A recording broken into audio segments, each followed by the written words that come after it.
Alright, assholes.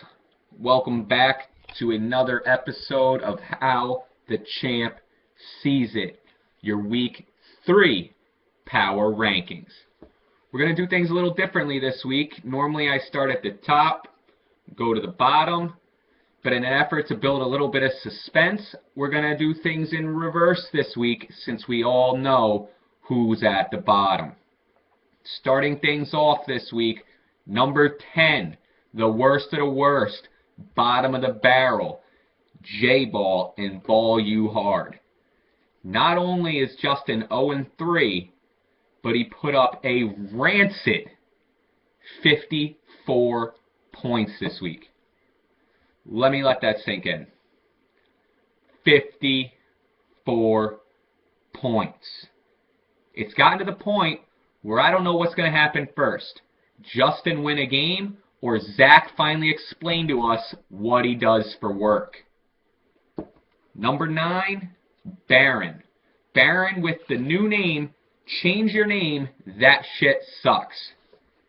Shitty name, shitty record, shitty season, but he does get J-Ball this week.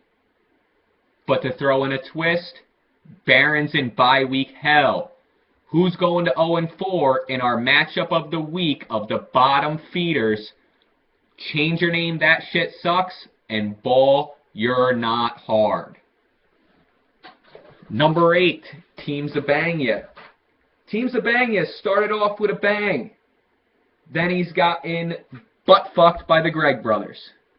Brad in week 2, Jordan in week 3, -7 points from the Panthers D certainly didn't help.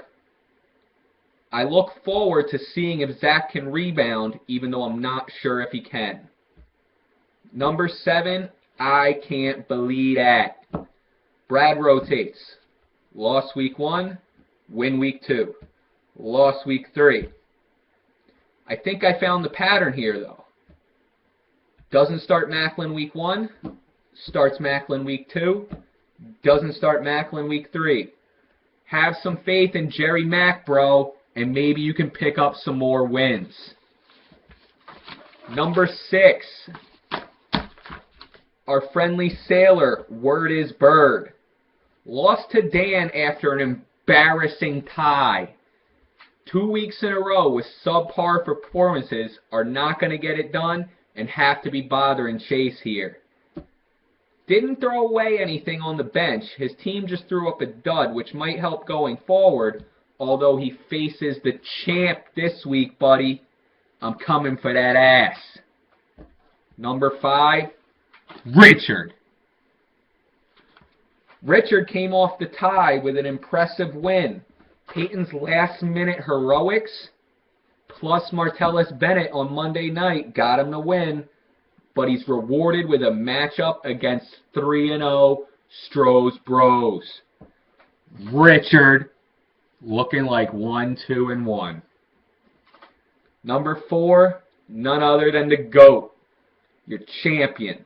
The best there is, the best there was, and the best there ever will be.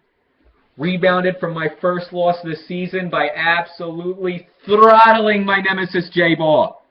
I have to look back in the annals of the league, but I'm not sure I've ever beat him before, so I'm savoring the victory this week with my 37 points from this week's fantasy MVP, Julio Big Dick Jones.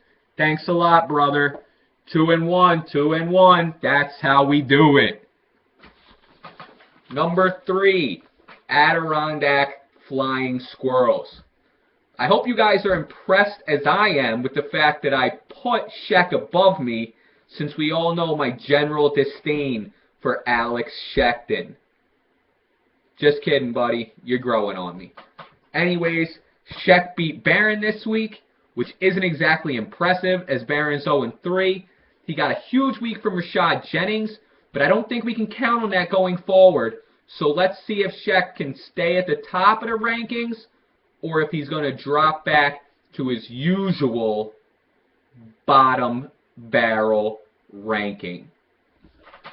Here we are, fellas, your top 2.